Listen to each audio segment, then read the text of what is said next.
Righty, welcome, and thank you so much for tuning in. Welcome to The Art of Power with Ashley DePricio. Ashley is an intuitive guide and certified sexuality coach specializing in lasting transformation, dissolving inner conflict, and subconscious reprogramming through the lens of our sexuality and pleasure.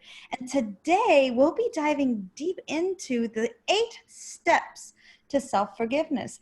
Hi, Ashley. How you doing? Hi, I'm wonderful, Jessica. How are you today? Doing amazing. So take it away. The 8 steps to self-forgiveness.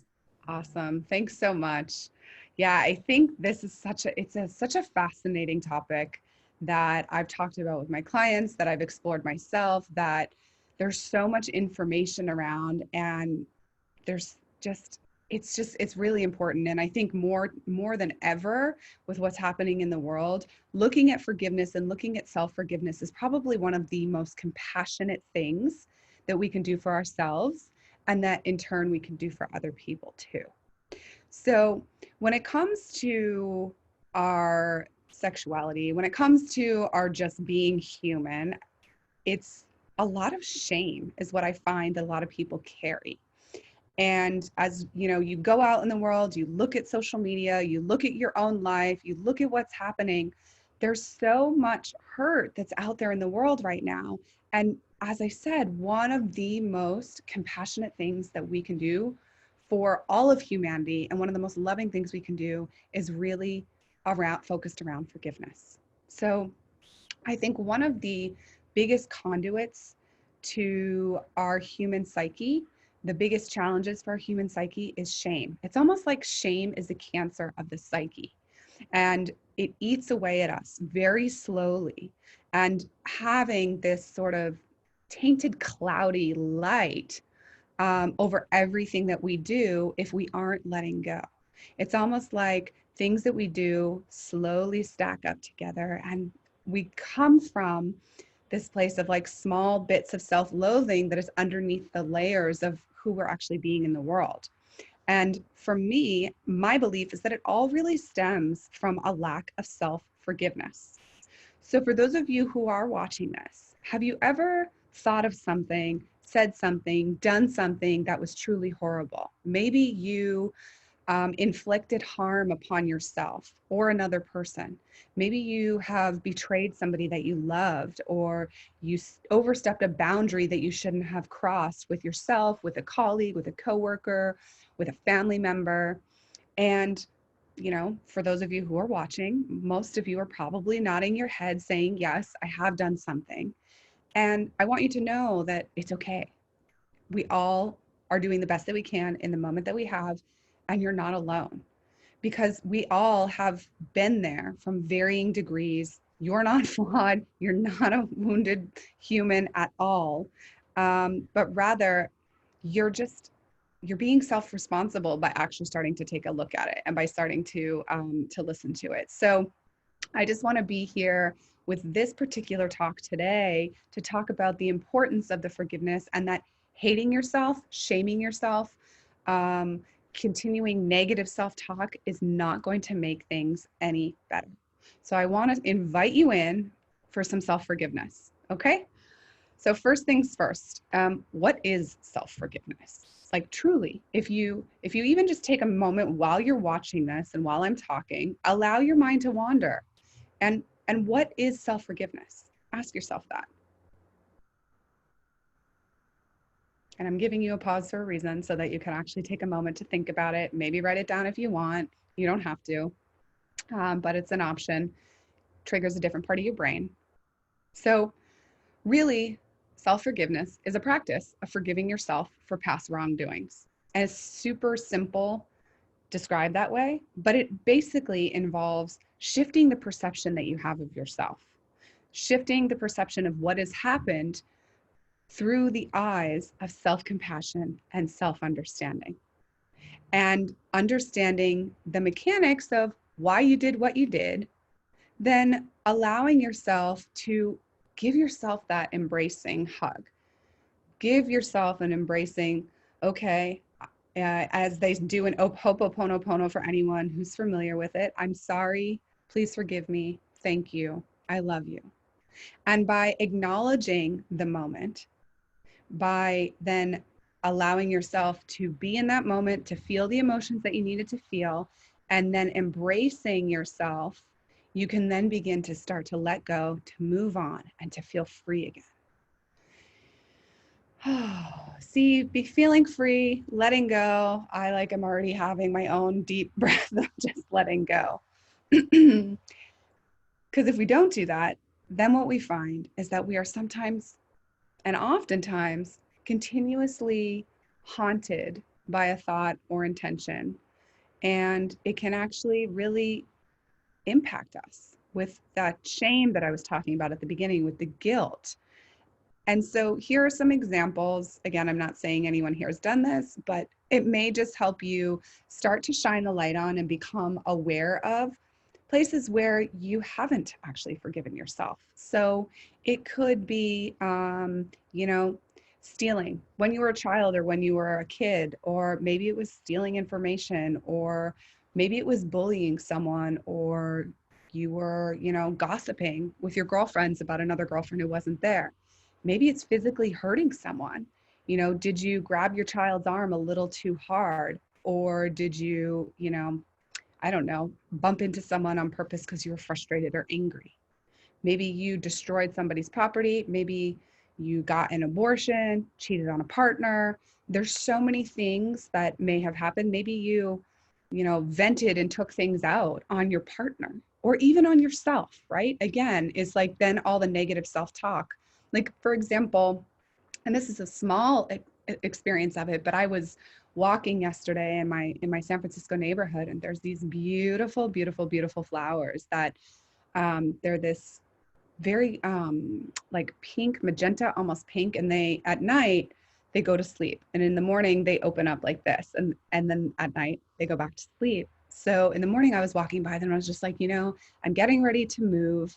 I love these flowers. Can you please take a picture of me next to them? Took the picture, and instantaneously I look at the pictures and my self-talk was just I look horrible. This looks terrible. This outfit looks bad.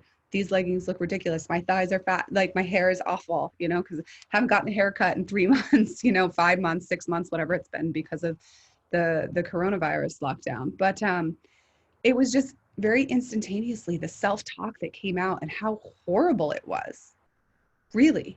So anyway, just noticing, just becoming aware of that kind of things that are happening in our life is really important, to see where we are guilting ourselves, to see where we are shaming ourselves, to see where we are hurting ourselves.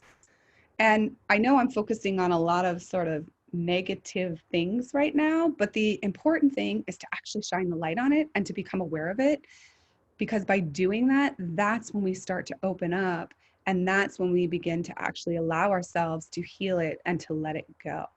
So if you have felt shame, if you have felt guilt, it's okay. Because if you didn't, maybe you're a sociopath. I don't know. So the thing is, the shining the light, again, helps it so that it becomes less toxic, so that it doesn't fester in us, so that it doesn't build in our bodies, and then our bodies react in various different ways, which can probably be a conversation for a different week. The intention is to allow this to happen so that we can grow, so that we can move forward, so that we can have more freshness in life and effortlessness in our life. Otherwise, this toxicity of these thoughts, of these emotions, of these moments that we keep stacking and stacking and piling in on ourselves, they start to truly eat away at our body. And it just affects us in so many different ways that at some point, the one moment that we didn't fully forgive ourselves is now manifesting in all these other ways. So truly, my invitation for you is to look at what the benefits can be of self-forgiveness. And what I will say is it's not a one and done, but it's a practice and it's a process. And again, it's really, truly loving compassion for yourself to be able to do it. And there's no right or wrong way to do it. Just to be really clear for you type A perfectionists, me being a former one, It's not a right way. It's the intentionality that you bring behind it and the willingness to try it and the willingness to do it and to notice what actually happens when you do it. So again, what are the benefits of it? What happens when we begin to forgive ourselves and to let go of that energy and allow that energy to leave our bodies so that we can make room for more loving, more fun, more compassionate energy? So, self-forgiveness basically gives us the freedom to grow, to change, to transform in positive ways. It gives us a new lens to which we can view our life. It's like basically, if I take off these glasses, these are just blue blockers, but it gives me a different way to look at my own life by forgiving myself and letting it go. So what I will say, it's not that we don't ever want to feel guilt or shame. We just want to feel it up to a certain point. And then it's giving ourselves space to learn from those mistakes, to change as a person, to allow the lesson in, and then move forward. So what are some of the benefits if we do this? First things, self-forgiveness, we learn how to become a better person. As we do it, we start to have more energy and more motivation in life because we're not carrying around the heaviness. It's like every time we don't forgive ourselves and we let that moment stay with us, it's like we're carrying a brick in our body. Yet each time we practice the forgiveness, we let go of the story. We're taking a brick of weight off of our body, and we no longer have to carry it, which means that another benefit is we're no longer dwelling and endlessly living in the past. This is a huge one. Dwelling and living in the past. So many people today, especially, are feeling they have these feelings, and I've been through this, of depression and anxiety. And in very simplistic, again, I want to say very simplistic way, is people experience depression or the sadness because they're dwelling in the past, because they're living in the past, wishing I could have done this differently. I should have said this differently. I should have acted this way differently. And then the anxiety piece is worrying about the future. What happens if I get let go from my job? What happens if my partner leaves me? What happens if I never, find love? What happens if I never experience orgasm in my life? Like, then there's this anxiousness and the sadness. So by the forgiveness, one of the ways that we can allow ourselves to not sort of dwell in the past or in the future is letting it go, becoming aware, and then choosing in the present moment, what do we want to experience? So again, I just want to be really clear. I've dealt with depression and anxiety. I've been medicated for them. Different story, didn't work for me. And I took a different path. And so I don't want to minimize that for anybody, but I just want to point to it from a simplistic standpoint is, if you are suffering from some of that, try some of the exercises that we're going to talk about in here and see if it makes a difference for you, because I'd be willing to bet that it will. Okay, so a couple other benefits of self-forgiveness is living in the present moment, as I just said. Then there is more hope for the future. We start to look at our future not from the what if all these bad things happen, but what if all these amazing good things happen?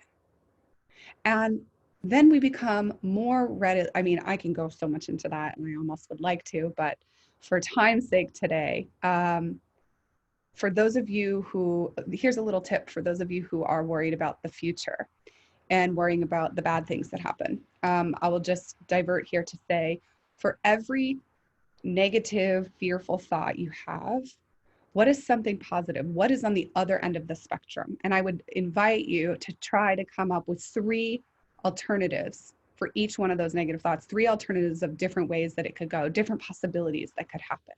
And you can start to train your brain to look for what's the positive thing, what's the great thing that can happen for me, okay? Now, back to the benefits of self-forgiveness. So we talked about becoming a better person. We talked about more energy and motivation in our lives. We talked about not having to dwell in the past and be more present in the moment. Then we talk about, let's see, the next one is hope for the future, right? Talked about that one. Then we develop even more self-love and even more understanding. And the more that we love ourselves, the more that understanding we have, the more self-compassion we have for ourselves, the more of that we can give to other people and that we can push out into the world. So one of my mentors, Jim Fortin, he says that it was such a beautiful analogy for me that sometimes it's so simple. I'm like, I can't believe I never thought of this, but it makes so much sense. So if you squeeze a lemon, what comes out? Lemon juice. If you squeeze an orange, what comes out? Orange juice. So if you squeeze a human being, meaning if we're put under pressure, we have something going on in our life, what's going to come out? Well, whatever is inside of you. So if you have anger, resentment, shame, guilt, fear, hate, dread, regret inside of you, that is what's going to come out. But if you take these practices of self-forgiveness and you start to have more self-love, more joy, more authentic fulfillment in your life, and more inner peace and more pleasure, right? Like, who doesn't want more pleasure? Then that is what's going to come out of you. That's what's going to emanate out of you. Not necessarily when you're squeezed, but all the time. That is what's going to come out. So think about that as we start to go through the next phase of steps to forgive you and for forgiving yourself, I should say, for past mistakes. Okay? All right. So as we get into these 8 different ways to forgive yourself for past mistakes, again, I want to remind you that this is a process, and it's a unique process to each unique individual. So there's no right or wrong way to move through this. There's no pace at which you should be moving. There's no one that you need to be keeping up with. It is a journey, and it could take a day or it could take a lifetime. You get to set the intention. If you want to set the intention that you're going to forgive and let it all go, then please, by all means, do that. And if you have a moment where you revert back, make sure you set something in place for yourself so that you can remind yourself, that's a story of the past. I'm aware of that. It no longer serves me. Let's move forward. Okay? So I will just share a little bit about my own journey. So, because I thought the same, it's funny that I say this because I actually thought the same thing. So I've talked to ontological coaches, which ontological coaches are all coaching the being. And, we could talk about that at another time, but I've worked through that. I've talked to some therapists. I've done journaling exercises, all these different things. And such a funny story, but there was this one time, well, here's one of the other things that I did in simply speaking to people, in doing the journaling, in talking to a therapist. I've also done a lot of writing exercises. And this is a common one that a lot of people do, which is writing out everything you want to let go, that you want to forgive yourself for, and I forgive myself. And you're taking the energy from in here, you're putting it out on the paper. And then what many people do is they actually then throw away or they burn the paper. So what I did in, March 2017, I was actually crewing UPW, Unleash the Power Within with Tony Robbins in LA. And I had the opportunity to work on the fire lane.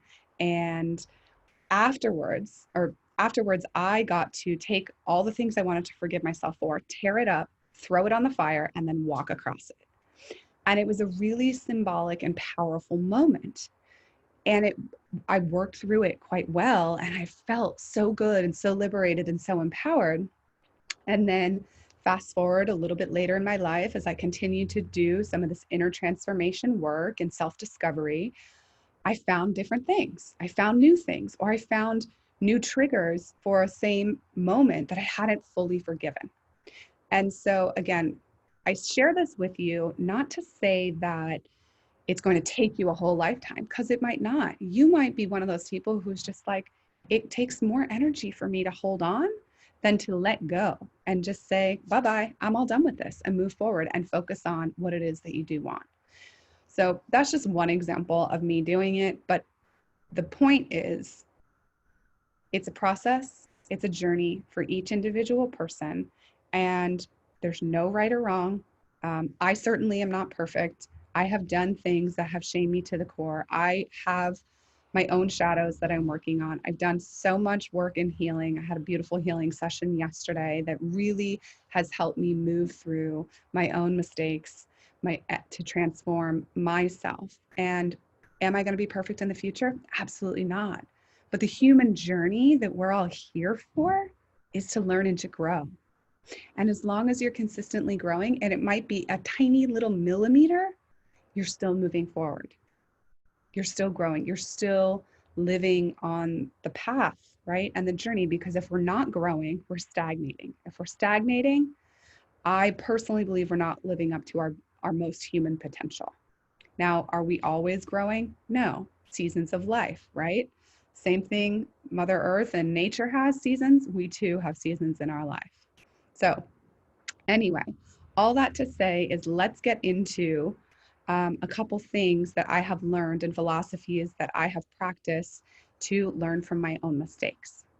So, the first one is reflecting on your level of awareness or reflecting on your level of consciousness then when you made the mistake and now where you are today.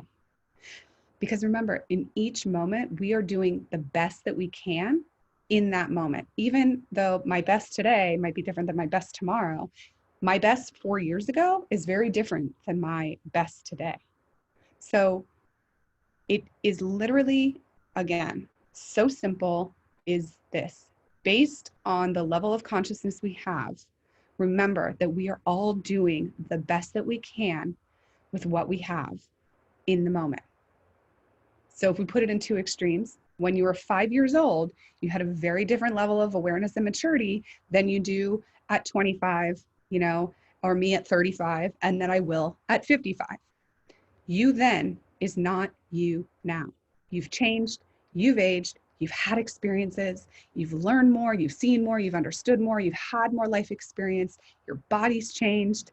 So my question is, how come you keep resenting yourself? How come you keep holding on to this? Truly, whatever it is, I think maybe it would be helpful to think of just one thing. And I should have probably said this at the beginning, but think of one thing that you haven't forgiven yourself for. And if you take a moment of that, start to reflect on that moment. So again, I'm still under the same thing that I'm under number one, which is your level of awareness. And just take a few minutes with a journal and thoughts and feelings about that moment, and then bring in the comment that I made before, which is we are all doing the best we can with the level of consciousness that we have in this moment. And then in the moment that you made that mistake, you had a different level of awareness. So in the journaling, once you write down what you did and what happened, the next question is, knowing what you know now, what would you have done differently? And that's where the compassion can start to come through. That's where you can start to see that you were doing the best that you could. Okay? So do some digging, cut yourself some slack, and just take a moment to reflect on one thing. What was that thing? What did I feel? What did I do? Knowing what I know now, what would I do differently? With the level of consciousness and awareness that I have now, what would I have done differently? All right. So the second thing to understand is that you can't change the past. Real simple. We cannot change or alter the past. So living there, obsessing over the coulda, woulda, shoulda is a waste of time, a waste of energy, and you're missing this moment of your life right now. Beating yourself up, causing more self-hatred is the antithesis of growth. It's the antithesis of personal power. It's the antithesis of joy and fulfillment and pleasure. When I say the word pleasure, do you want more of it? Does the pleasure just kind of linger there? And you're like, oh yeah, that would be kind of nice. Well, you can have all the pleasure that you want, but you've got to stop living in the past and stop trying to or wanting to fix what happened. The only way to do that is to move forward. And the only way to do that is to let your mistakes teach you and transform you so that you can grow forward. Okay, so number three. Number three is an interesting one because this is about our shadow selves. We all have a part of us that sort of lurks in the background that oftentimes causes us to self-sabotage, to hurt people, to hurt ourselves. We may experience jealousy. We may be blinded by anger or rage. We could lie to people who love us. But just notice and know that that part of you is just a part of you. It's an aspect of you. It's not the whole you. And so when we struggle to forgive ourselves, when we struggle to let go, it's because we're identifying with that shadow part of us. And so in order to move through that, right, the shadow is there for a reason. The shadow is there to show us the places where we need to learn and grow, right? Because as I mentioned, our human journey is about growth. And so the shadow is one of the ways that we do that, but it's not the essence of who we are. Okay? So noticing that, knowing that, the importance of the shadow is just be aware of it. Understand that it's there because it's there to teach us. All right? So, number 4, expressing the regret, expressing the grief, and being creative about it. So, with this one, it's really important to create space for the feelings and not drudge up old memories repeatedly because it's not actually processing your feelings. It's allowing them to simmer, to cook, to boil. What happens when we boil? Things get hot and then it boils over. All right. So with number 4, it's really about processing the regret and stopping with the self-punishment. Face the feelings, express what's going on inside.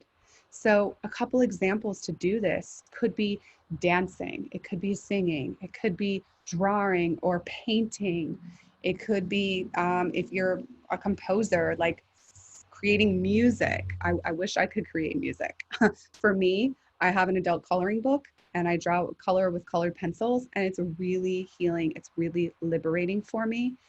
But what it actually does is it just allows me to express myself, and it allows me to use some of the energy of any shame or guilt or regret as inspiration.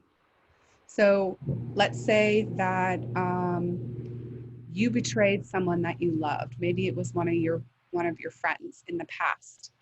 What if you created a drawing about that betrayal or wrote a poem? What does that betrayal look like? What does it feel like? What's the impact of you or her? And it's really, really creative way to do that. Another one that I'd like to move through is number 5. So when we start to shine the light on us, when we start to look at pieces that we've hidden away, we begin to actually see that oftentimes we had needs that were unmet. The reason that we act the way that we act in the past is because there's something that wasn't being met for us. So we act in a way how we know to act to get that need met. So my question here then is to get really curious. What were the needs that you aren't getting met at that time? Was it to be seen? Was it to be heard? Perhaps it was to be understood or feel safe or be respected or loved.